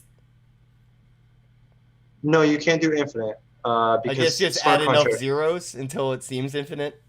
You could do pretty damn near infinite. You can't actually do infinite because infinite's not really a number, but you can do up to the maximum number in Ethereum, which is 256 raised to 256. Okay, which that's is like, infinite. It's pretty much infinite. yeah, it's like more than like the number's higher than more stars in all the universe, right? So like it's there's no way that you're gonna sell those. Like Yeah, it would take gazillions. somebody a lifetime to claim them all on me, so we're good. No, it would take longer than a lifetime. Yeah, exactly. Like, literally, Exactly. yeah, it would take longer than a lifetime. It's Oh. like trying to like hack a private key. Like the amount of years it would take is like it's like that level. Oh, I wanted to get into that too, I guess, a little bit since you mentioned hacking. With the private file feature with Mintable NFTs, what encryption styles are you using? Because is it possible for me to send like government files through? Like, if I was like Edward Snowden, could I have put like the information I wanted to get out of my hands into an NFT and send that to a journalist? I'm really glad that you mentioned this, and I hope that you like talk about this on Twitter afterwards, because we don't. This is one of those things that's like not sexy. No one really cares about this, so we don't talk about it, right? But so I mentioned there's only there's only two places that allow files, right? Rarible, which doesn't actually allow any files. You just put a link to like a Google Drive, and then they just let whoever has it look at that link, right? Which is just a really cheap workaround. It doesn't really work very well. It doesn't do a lot of things that it should do. And then Mintbase. Mintbase, they only allow like I think 20 megabytes for your file. Oh wow. So like it's like tiny. You can't even put up like a high resolution image. Right. Imagine like it being an animated one too. Yeah, so it's like limited to 20 megabytes. And the thing is they don't scan your file for viruses. So when we came up with private files for NFTs like last year, and we've been working on it for a year. And one of the things that took us a really long time to deal with was because as soon as I came with the idea for private files, I realized like, hey, if I'm a hacker and I know that this is a crypto website, I'm going to upload a virus to this file. And when you download it from buying the NFT, you're going to get your wallet stolen, right? We're going to steal your crypto with this virus, right? So one of the things I was like, that's a huge threat. That's immediately going to happen. And it's probably already happening on Mintbase because they don't check for viruses. Yeah. So what we did, it took us 6 months and it cost us thousands of dollars a year to license the software. But we use, so there's a few criteria we were looking for, but we use special software that's military grade that scans for viruses using like 15 different virus scanning databases, right? And it doesn't actually look at your file. So this was the important thing. So this is used by governments to scan classified information, right? Because they can't know what's on the classified information, and they also need to make sure that it's safe, right? So it's a special software, but it also has to be good, right? So we could have built our own virus scanning using something called ClamAV. ClamAV is horrible. It's got a detection rate of like 10%, which is like nothing, right? And Rarible doesn't even use that, so. They don't have files. So what they have is like you put a link. I can put a link to you can put a link to a virus in there or whatever. Exactly, right. So Rarible can't scan anything anyways. But so when you upload a file, it's a 3 gigabyte limit. So you can upload like a full movie if you wanted to, but you have to have the rights to do it, right? So you can't pirate movies. That's illegal. And then you upload. Are you saying I can't do it or I shouldn't do it? It's illegal. If it gets reported, we have to take it down. Okay. So you upload 3 gigabyte file, right? It's got a virus in it. Right. So it immediately, as soon as you upload it, it gets scanned by this special military grade virus detection. It scans it against 15 databases.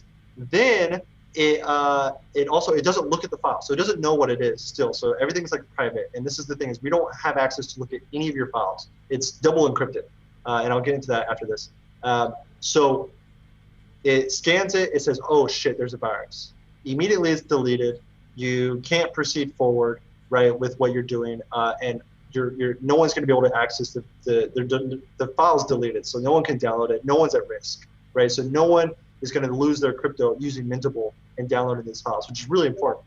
If you go like on Mintbase, they don't have this. So I guarantee you that there is infected files that people are downloading after they have purchased an NFT. It's just like, oh, the best deal ever, buy this NFT, you get access to this, this song or whatever, and then it's a virus, you lose your crypto, right? So it's a huge threat and a huge risk to people that use that platform because they don't scan for viruses. Well, I'm happy that you have foresight and the hindsight enough to, try to mitigate this from even being a potential problem. You want to know the truth is it is the most expensive cost for our business to pay for this virus scanning software than any other operational cost that we have. Yearly, it's thousands of dollars that we have to pay to license the software. In fact, we started it in November of last year. That's when we started. We were already a few months into our 2.0 building it, and so we needed to start testing the virus scanning. And so we licensed it last year in November, and now it's November of this year, and we have to renew it. And that's why I'm just like, man, it's a lot of money. So hear me out. I have an idea. Why don't we just intentionally sell viruses, right? Because you can buy a virus as like a programmer who, like you just said, you need to be able to. So you had to find viruses to legitimately buy, to then legitimately try to attack and then and fix. So I'm thinking, when do we see a WannaCry NFT that is just it is what it is? It's the WannaCry NFT. It has WannaCry virus in it. It won't happen on Mintable because we'll find it, it'll get deleted, and then your account will be disabled if you're uploading malicious software. Damn it, man! You So you ruin all the fun with Mintable. No, it sounds like it's going to be a really safe place for people again that don't have to be experts in NFTs to get right. on ramped in, bro. Like, I, I'm gonna say like Wax and Atomic Hub have been leading the on ramp wave. And it sounds like what Mintable is about to provide to Ethereum is what Ethereum has been needing to keep up with the NFT hype, bro. It just, Yeah. I'm excited for it because Ethereum needs a little bit more love in the NFT space, and Mintable seems like you're coming out with every answer to the questions users have had. Dude, we're trying, man. We launched Mintable in 2018. You know about that. You were there. Yeah, And yeah, it was. yeah, and since then we've been working basically on our version 2 of this marketplace to make. We've seen all these issues with like OpenSea, Rarible. Rarible wasn't even around when we started working on V2. Rarible just popped up like at the end of 2019, and we were already like a few months into working on our version 2. We see all these issues, and we just, hey, we're gonna take this issue, we're gonna fix it. We see this issue, we're gonna fix it. Oh, you got a problem with batch minting? How about we just redo the entire 721 smart contract so it's completely different? And that's what we did actually for batch minting. It took me like 2 months, but I rewrote the entire smart contract for 721s, changed pretty much everything to do what I needed to do for batch minting, and then I made it backwards compatible with 721, so you don't even know that it's different. Like it shows up in your wallet as a 721. It is a 721, but you're never going to see a 721 like this smart contract. Once we go live, it'll be open source, and then like I actually think that Open Zeppelin will probably take. Open Zeppelin is a I don't know if you know. Open Zeppelin is like a library of smart contract. So like if you want an ERC20, you probably are using Open Zeppelin's ERC20 smart contract. If you want an NFT, you're probably using Open Zeppelin's 721 contract, right? So they have all these contracts that everyone uses because it's like open source, is safe, they're secure, they're tested. It's really easy. They will probably add our 721 contract into their new 721 because it allows for more functionality Yep. At better gas prices. So yeah, just a ton of stuff that we're trying to solve and answer to push the NFT space forward. So yeah, Yeah. the DAO is going to be huge too. Like once the DAO goes live, we think that like we're going to sell millions of dollars of these voting NFTs that people are going to be able to trade. So they're going to buy and sell CryptoKitties on Mintable, and they're going to get this NFT that they're going to then also sell it on Mintable. They're going to sell it on Rarible, sell it on OpenSea. So there's just like you're going to be able to make a lot of money by buying NFTs, which is why you buy NFTs anyways. But then you're also going to get like free NFTs with votes on them. So That's insane, dude. I love it. It's so gamified, It's like it's a video game experience in a marketplace if you think about it, right? Like you could play roles in it and earn. And I wanted to get into like how could I get into this NFT DAO, right? Because I'm in the U.S. and everything seems like it's out of reach for me as a U.S. citizen when it comes to like being able to be like an early supporter in something. Is this going to be an issue? Like, can I get in and how am I going to get involved? If somebody's watching and they want to get involved in the NFT DAO, how do they, get started? So I'm also American, and first, there's no way to get in early. So we don't have like a pre-sale or anything like that. We're not doing any of that. Like, we are not like a normal ICO, like ERC20 kind of project. We don't work that way. So there's no early access or anything like that. We're gonna go live at the end of November, and when we go live, you'll be able to immediately start earning votes by using the marketplace. Oh, so you don't And then even have also to buy these NFT votes. You can earn them just by buying or selling NFTs? Right. Every time, so if you sell a CryptoKitty for $100, you're going to get $100 worth of votes, and that's split between the buyer and the seller, 50-50. Oh, that is right? badass. So you can earn votes that way. You don't ever have to buy them. But if you do want to start making proposals and interacting with the governance, you can directly buy them. And we have a bonding curve that starts at 250. And then, a bonding curve, the more tokens are sold, the higher the price. So obviously, if you get in on day one, it's going to be cheapest than if you get in at the very end when there's only 100,000 tokens Wow, left dude, or could you whatever. imagine, guys, if Rarible had some shit like this? So seriously, like, imagine if you were like the #1 NFT seller on the market and because you put so much value into the marketplace. And you don't just earn a shitcoin that gets pumped and dumped. You earn voting rights in the economy itself. Like, you get equity in the company, basically, bro, is how I see it. If I'm selling NFTs with Mintable, I have a pension plan, like, opposed to your rareable 401k. If you think a 401k is better than a pension, go for it, bro. Yeah, well, I don't. I obviously can't like support any of those accusations. Sorry, I know. I'm an enthusiast, bro, and I get excited. And this is not financial advice. This is like straight up enthusiastic opinionation. But I really see the potential, bro. Like, oh, we got a super chat from Anthony. Thank you very much for the $6.51 super chat. It's probably the most random number I've ever gotten, bro. Thank you for the super chat, Anthony. Much appreciated. Says, love it. A little contribution, Ken, with the winky emoji. Oh, it's euros. Oh, cool, bro. I got euros. I appreciate it. That's awesome. Awesome. Yeah. I guess to wrap things up, though, man, is there anything that we didn't get to touch on or dive into that I want to make sure that this is something you can kind of point people to as a way to just kind of get that overview instead of having to answer the same questions you might get 100 times in the DMs? Yeah, we have, if you go to Mintable.medium.com, you can see all of our blog articles and Medium articles. And we have a frequently asked questions in the DAO. We have the DAO kind of announcement where it talks about everything that's going to happen with the DAO. And then today we're going to be posting our weekly dev update, which is all the development that we've done over the week and what we're doing next. Kind of give an update on that every week until we go live. So Mintable.medium.com is kind of like the place to follow all of our news. Of course, you can go to our website, Mintable.app. Now, that is actually going to be taken down here almost like in a week now, when we're about 2 weeks away from launch. And that's going to be taken down and replaced with the landing page because it's an old website.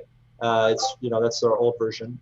So we will replace that the landing page before we go live with some information and stuff and the new sexy design. And then, so, just kind of stay tuned. You can follow our Discord, which you can find in our Twitter. So if you just go to Mintable_app on Twitter, you can follow our Discord and stuff, and then get in there and you can see all of our updates and everything as well. So yeah, I think it's going to be really big for the NFT space and like the ecosystem overall. I think there'll be a lot of waves when it goes live. Like our DAO's already, there's been a lot of like news articles that have been written about our DAO from different crypto websites. So that's really cool. At least it's getting some appreciation, but it needs more. It needs more appreciation because what you're doing right now is groundbreaking, revolutionary shit. This is as big to me as when CryptoKitties first came out. Like, how is it not the topic of conversation around the crypto Twitter water cooler? I gotta start it. Fine, I will, because I think these people, the people that are getting into like Rarible and NFTs are getting into it for the wrong reasons, and they're getting out of it for the wrong experiences. And Mintable can change the taste in a lot of people's mouths when they come into this space and avoid a lot of it. I mean, I've talked to so many people that kind of FOMO'd in, got a bad experience from these platforms, and just, they're so turned off, I don't know when they'll be back. And I think it could have been avoided with what Mintable is going to be doing. Like, I'm excited for that. As an end user and as an enthusiast of the NFT space itself, I'll have some place I can send people that I know that they'll have the best experience, and not something where I'll have to give them the disclaimer when I send them the Rarible or OpenSea. There's always the disclaimer and then the explainer. I can avoid that when I talk about Mintable, so I appreciate you making my shilling a lot easier by making a project so amazing. Thanks, man. I appreciate your support. We're trying. We're just trying to answer like different problems that the NFT space has, and obviously we're not going to be perfect. There's always bugs when we launch. Although we have a QA tester who's doing amazing work finding like the most random bugs. So we really shouldn't have many issues at all. It should be very rare. But there's put always out a things bug that bounty, bro. Make a bug bounty NFT, and when people find bugs in your project, they can earn this NFT and maybe add utility to the NFT that they've earned by finding bugs. We can. We actually had one when we launched our first the first Mintable. We had a bug NFT. I think I actually sent you one. I don't know. It's been a long time, but Yeah, it's I been remember we made. years, bro. Years. It's been years. You probably haven't Facts. I don't. That's the thing with me is I don't sell NFTs, bro. I only buy them and then I use them. Yeah. If they have utility, I use them. Cool, man. Yeah, well, I'm just happy to have your support, and we're gonna keep improving. So, as we launch, any feedback that comes to our way, we're gonna take it and try to improve. And then any proposals for the DAO, we're gonna implement. So yeah, we're hoping to be like the #1 NFT marketplace, by next year. Bro, So you already know. If you guys like seriously, all shit aside, if anybody watching this goes and looks at Ken Bozak Mintable on Twitter, I've been saying y'all are #1 for years, like for years. You know what I'm saying, bro? And like to see how far yous are coming, yeah, guaranteed #1. I mean that's my opinion, but I think it will catch on to others as well. we've made like over 2,000 smart contracts. We've made over like 25,000 NFTs. We have like over 5,000 users on Mintable. So those numbers are like quite large. And so we're really hoping that we just blow that out of the water. We want to hit 10,000 users within like 60 days of launch. We want to hit like 100,000 users after a year. So that'll be big. This is going to be big. I mean, a lot of people don't know, and I guess I wanted to mention this earlier, but I forgot, and I will because we're wrapping up. But you can get like a membership, like a lifetime membership to Mintable, and they're scarce. I saw on the website earlier when I was looking that there's only a few left. What, about 100 or something left of these, and they're like the lifetime subscription for batch minting. Yeah, so I think there's more than 100. I think there's a few hundred actually left. But what they are is so it's a discount card, and what it does is it removes all the fees on our platform, right? That's how we make money is we have fees. So it's a subscription NFT. As long as it's in my wallet and I'm logged in with that wallet to Mintable, it knows I have this membership. I don't have to pay any more fees. Right, exactly. And so like when our new version 2 comes out, if you want to do 2,000 NFTs, you have to pay a one-time fee to unlock that, just like on the current platform now. But if you have a discount card, there is no fee, so it's free. And every time you make a transaction, there's a small transaction fee of like 1 or 2%, right? That doesn't apply if you have a discount card. There's no fee, right? So buying this discount card now, it's a fixed price of half an ether for one discount card, and then if you for life, any transaction you do on Mintable, there's going to be no fee if you have that in your wallet. The thing is we don't know if we're going to sell these in our version 2. Once the website goes down here in a few days, I don't think we're going to sell it. We're not going to like put it back up on the new version. So I don't know. Will my old one still be valid on the new platform? Yeah, I mean it'll still be valid. We're still going to accept it for life. It's just we're not going to sell them, so it's going to be even more rare. Damn, I should have bought 2. Fuck. Well, there's still time, right? They're still up. Once we take on the website, then obviously they won't be up anymore. Well, that makes sense for curators and like how I see virtual galleries kind of coming in is people won't necessarily maybe have their own Etsy store. Maybe they want to collab, have part of like the Ken Bozak art gallery. And because I have this card, this membership, I could mint your NFTs for free and sell them from my shop. And I think that could start like an organization or an art gallery kind of a concept in NFTs, or a curator kind of a thing where like what I'm seeing in Wax is kind of like people going out and finding artists and showing them like, hey, I could take your art, put it on the blockchain, send you the art so you can sell it. But because I went through all the work of listing it and everything, I get that curator's fee and stuff. So there's like these little mechanics that are starting to get the users more involved as like, I don't want to say employees or whatever, but it's sort of like you have a role. Like I don't work for Ethereum, I work with Ethereum, and how I do it is I get artists to sell NFTs on my Mintable store. Right. You could do that. There's a lot of possibility. We have someone who's been waiting for like a year to do this really cool project with Mintable, and it's kind of similar. It's a collaboration project like that. Yeah, I could see that being huge, especially in like the crypto Twitter space, because that's really already happening. There's like guilds or fucking even like cult followings that are starting to happen, where like people are making art for specific sellers just so they could get the hype of their store. Like, you have a lot of people that visit the Ken Bozek store. Maybe Anthony with another super chat. Maybe Anthony will want me to sell his NFT on my store, and now I don't just sell my own art. I sell my community's art at the community store.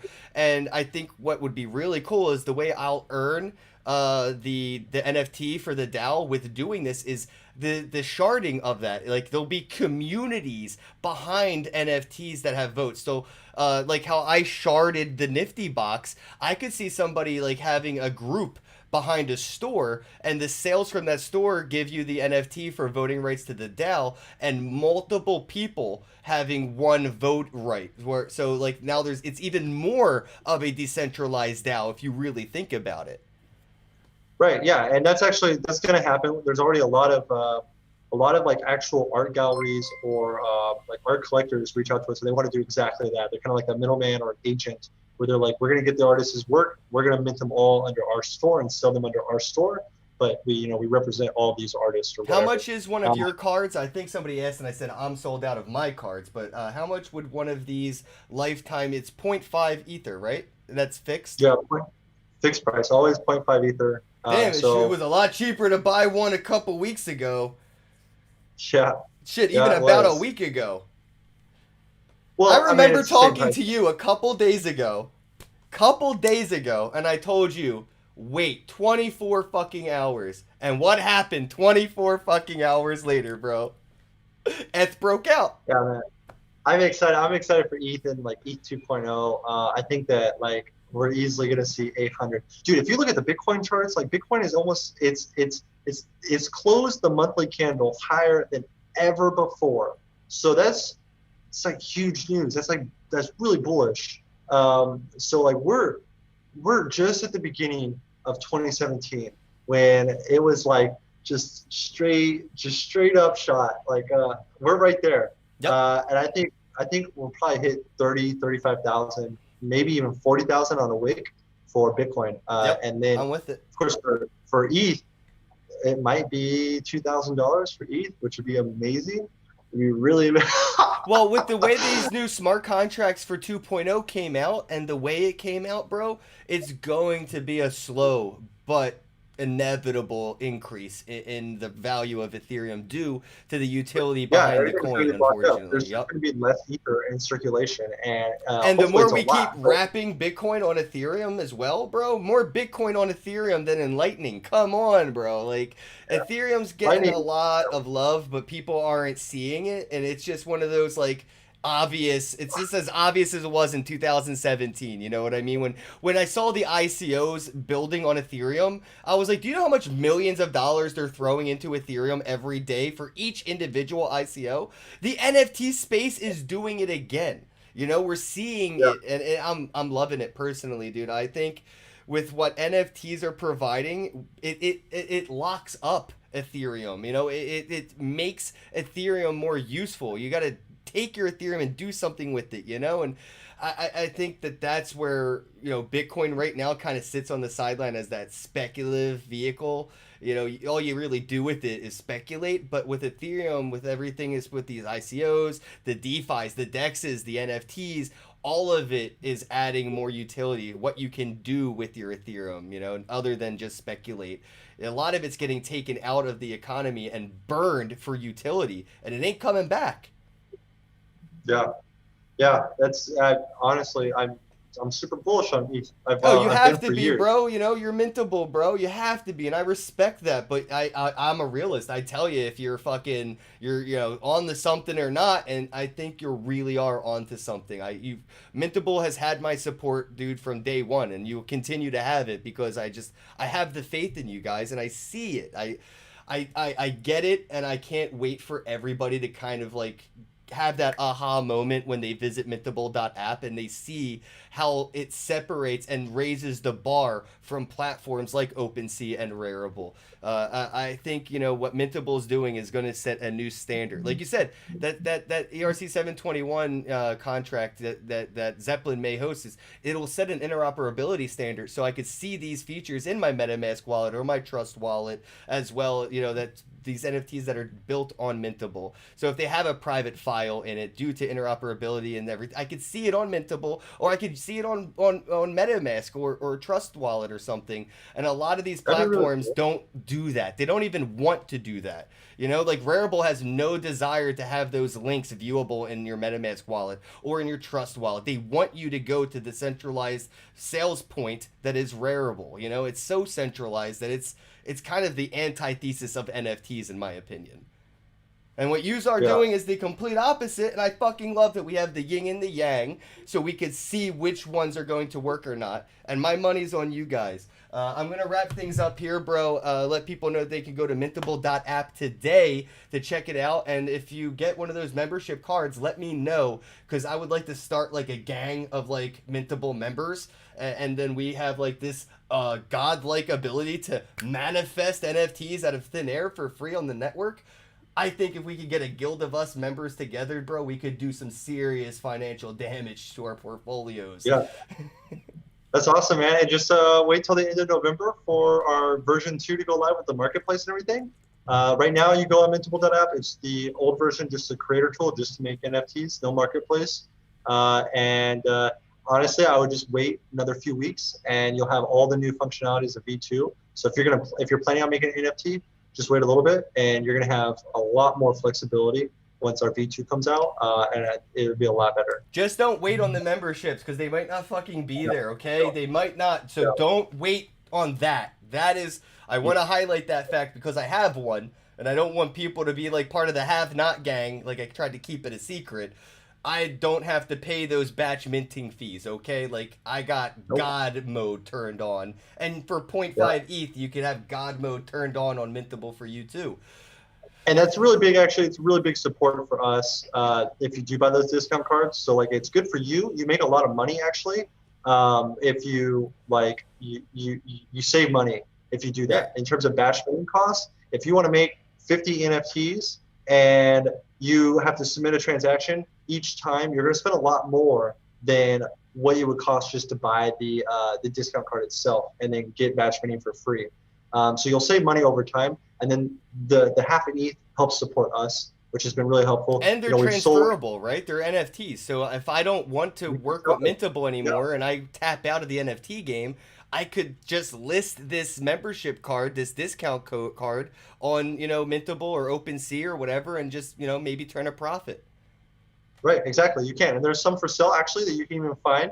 And you can go buy it that way as well. But if you buy it from us, it supports us, which is really helpful. And we've sold quite a few of them. There's only a few hundred left.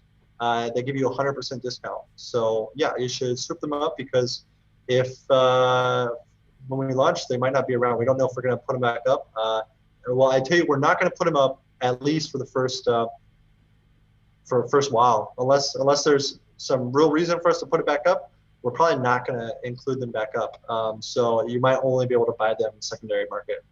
Makes sense to me, man, because I'm telling you now, dude, I would game theory it myself if I was a whale. It makes sense, especially coming from like a company like Topps. Topps is making NFTs on Wax. They're going to need a membership card like this for Mintable. You know what I'm saying? So like, I see this being very appealing for corporations, maybe not so much individuals, but this is an opportunity for you as an individual to get something that maybe a corporate can't later. And then maybe, be the guy who gave Topps their Mintable membership card so they could have that infinite mint ability, I mean, the possibilities are endless in this. It's really up to you and your imagination. You watching, him building, all you got to do is have some imagination and be proactive with it to make something of yourself in this space. I've been unemployed for 3 years, and I don't have to worry because I figured out how to make money by printing money on Mintable. You know what I'm saying? So, so I'm just putting it out there that you guys can do this shit. And if not every stage or step of the process is for you, that's fine. But there is a place and a process and a stage for everybody to fit in this space. Just find out where you fit in and go all in. Because this is the paradigm shifting potential opportunity that's once in a lifetime, once in a generation. And this is your last chance, bro. Like, we've been in this for a decade, 10 years of telling people to get in the boat. I think we're going to have full capacity of the fucking lifeboats, and we're going to see an overflood, and it's going to be bad. So get in while it's still calm sailing, because 2018 and 2021 is going to be a lot more parabolic, at least than what I'm projecting. So I just wanted to wrap things up with that and say thank you, Zach, for your time, bro. I really appreciate you and everything your team does with Mintable. And you guys watching, keep an eye out for mine, because I already got my business cards on Mintable. I will be doing more. Thanks, man. I super appreciate you too. I always love what you do, and I always love to come on and talk with you. Like, it's always a blast. It doesn't even feel like like it just feels like two homies chatting, so.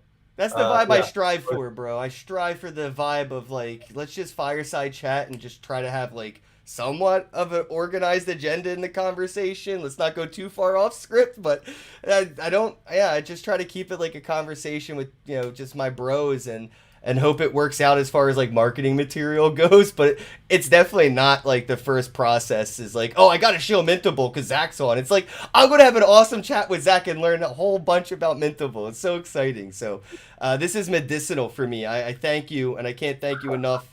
I need these conversations, and I appreciate everybody for tuning in. Thank you all for the likes, even though we had a lot of people. It was really one person in the chat just being a troll, but it is what it is.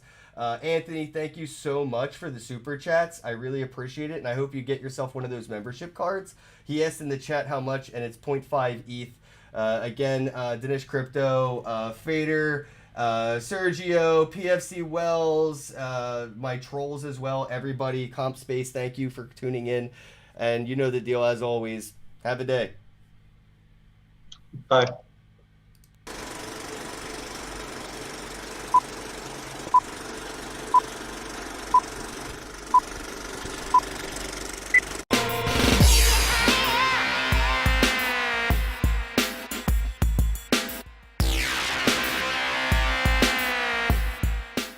There are many different ways to buy Bitcoin, but the cheapest and fastest way to buy Bitcoin with cash is with a coin flip Bitcoin ATM. Coin flip ATMs allow anyone to buy Bitcoin with the lowest fees and within just a few steps. Hi, I'm Amy, and I'm one of the hundreds of store owners who partner with CoinFlip. In this convenient store, we host a CoinFlip Bitcoin ATM. We earn passive income, more foot traffic, and we get free advertising done by the CoinFlip team. Getting the ATM was easy. We just contact the CoinFlip team at info@coinflip.tech, and they handle everything with no cost to the store owner. This includes installation, maintenance, marketing, and even 24/7 customer service. We just provide a small space within the store. To get your own CoinFlip Bitcoin ATM and join the monetary revolution, contact CoinFlip today. info@coinflip.tech, or fill out the form at request.coinflip.tech. 773-800-0106.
Whether you're brand new to cryptocurrency or an expert, Hodl is the app for you.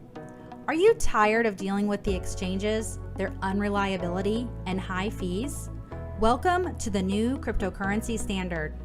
Hodl is your one-stop shop for accumulating cryptocurrencies like Bitcoin, Ethereum, and Litecoin. This is the easiest way for you to accumulate crypto and manage it. Download the Hodl app now. Create your profile, link one or more bank accounts, set up your dashboard, and let Hodl do the rest. It's easy and fast. Hodl provides multiple ways to purchase and accumulate crypto. Included are advanced automated buying features along with direct market buys. You have total control of your money and which cryptocurrencies get purchased, with options including Bitcoin, Ethereum, Litecoin, Tether, Ripple, among others. Use the Roundup feature to automatically purchase crypto with your spare change after making everyday purchases. Easily increase your Roundup growth by using the Boost Growth option, and boost your roundups by either 2, 3, or 5 times. The autopilot feature allows you to purchase crypto based on the amount and frequency you choose. Set it and forget it. Buy and sell in real time. The coins you buy are the coins you get. Hodl holds 100% true blockchain purchases. No downtime. Super secure. Lower fees, and you get 24/7 support. Hodl makes it easy for you to create and manage a diversified cryptocurrency portfolio. Look forward to future enhancements coming soon, as well as additional cryptocurrency options. Download the Hodl app today and get started now.